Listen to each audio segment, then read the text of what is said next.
नमस्कार विद्यार्थियों। कल हमने सामाजिक अनुसंधान के अंतर्गत प्राकल्पना की चर्चा की थी। आज हम प्राकल्पना के प्रकारों पर चर्चा करेंगे। प्राकल्पना के प्रकार, टाइप्स ऑफ हाइपोथेसिस। प्राकल्पना के मुख्य प्रकारों में है अनुभवात्मक समानताओं से संबंधित प्राकल्पना, जटिल आदर्श प्रारूपों से संबंधित प्राकल्पना, विश्लेषणात्मक चरों से संबंधित प्राकल्पना और कुछ अन्य प्रकार की भी महत्वपूर्ण प्राकल्पनाओं के प्रकार हैं। उनको भी आपको क्रमवार मैं स्पष्ट करता हूँ। उनमें एक महत्वपूर्ण है सकारात्मक कथनों से संबंधित प्राकल्पना। सकारात्मक कथनों से अर्थ हुआ कि जैसे एज फॉर एग्जाम्पल मैं आपको बताऊं कि जैसे हम कहते हैं कि पुरुषों की अपेक्षा स्त्रियां अधिक दयालु होती है, तो हमने जो इसमें सकारात्मकता बताई है, तो ये सकारात्मकता सकारात्मक कथनों से संबंधित प्राकल्पना का प्रकार कहलाएगी। इसी प्रकार से एक और प्रकार है नकारात्मक कथनों से संबंधित प्राकल्पना। इसमें क्या होगा, जहाँ सकारात्मक ने हमने पॉजिटिविटी की बात की है, अब हम यहाँ बात कर देंगे नेगेटिविटी की। जैसे मैं कहता हूँ कि पुरुषों की अपेक्षा स्त्रियां अधिक दयालु नहीं होती, तो ये नहीं जो शब्द आया है ये क्या बता रहा है, इसकी नेगेटिविटी को बता रहा है।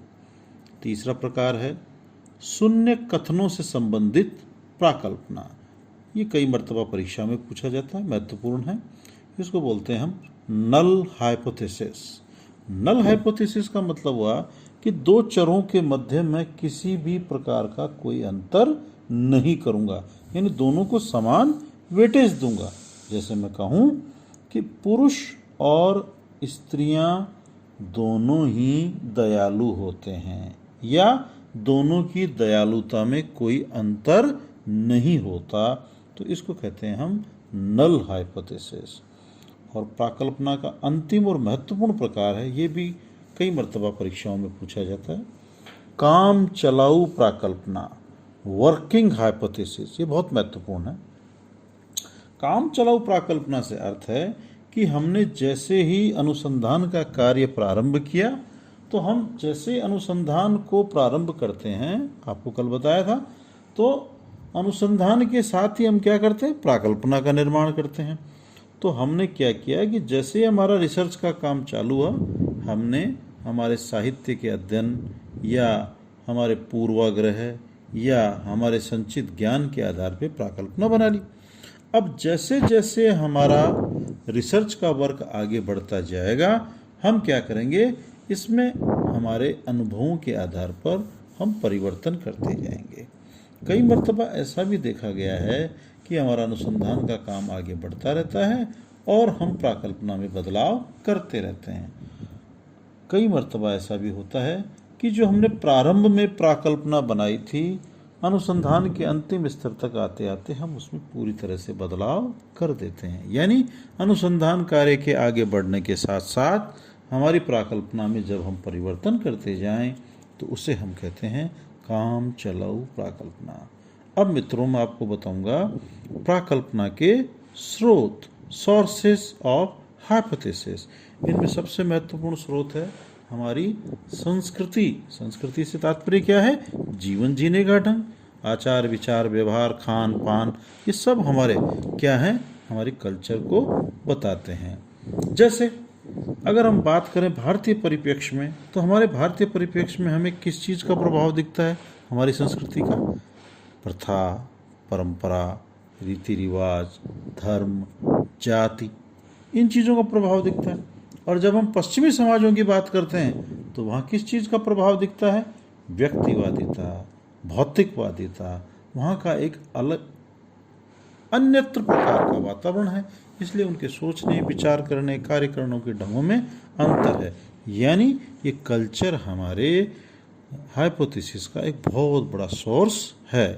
अगला सोर्स है हमारे लोक विश्वास, जो हमारी फोक बिलीफ्स हैं, जो हमारी मान्यताएं हैं। जैसे हम कहते हैं ना, शाम के टाइम में अगर कौवा बोलता है घर पे, तो क्या मानते हैं हम कि भाई आज मेहमान आएंगे। ऐसे ही एक और चीज़ है हमारे सामाजिक परिवर्तन। हमने कहा जैसे जैसे हिंदुस्तान के अंदर शिक्षा का प्रचार प्रसार होगा तो क्या होगा, ये जो हमारा जाति का ढांचा है ये धीरे धीरे टूटता जाएगा। तो ये क्या है, सोशल चेंज को दिखा रहा है। ऐसे ही हमारे वैज्ञानिक सिद्धांत है, जैसे स्पेंसर के उद्विकास के सिद्धांत के आधार पे हमने सोशियोलॉजी में क्या कर लिया, परिवार और विवाह का उद्विकास बता दिया। ऐसे ही होता है सादृश्यताएं। सादृश्यताओं का अर्थ हुआ कि लुई पास्चर के जो चेचक का टीका था वो गाय के चेचक से प्रेरित होकर बनाया गया। ऐसे व्यक्तिगत अनुभव, अंतः प्रज्ञा, इंट्यूशन। हम बोलते हैं ना कई बार, मुझे ऐसा लगता है कि आज भारत क्रिकेट का मैच जीतेगा, ये मुझे इंट्यूशन हो रहा है। अंतः प्रज्ञा, आज बारिश आएगी, अंतः प्रज्ञा। इंट्यूशन भी हमारे बहुत बड़ा स्रोत है हमारे हाइपोथेसिस का। और अंतिम महत्वपूर्ण स्रोत है अनुसंधान एवं साहित्य। मित्रों, जो नए नए रिसर्चेज होते हैं, नए नए जो शोध हैं, नया नया जो लिटरेचर है, ये भी क्या करता है, ये भी हमें बहुत महत्वपूर्ण हाइपोथेसिस निर्माण करने में सहायता प्रदान करता है। धन्यवाद।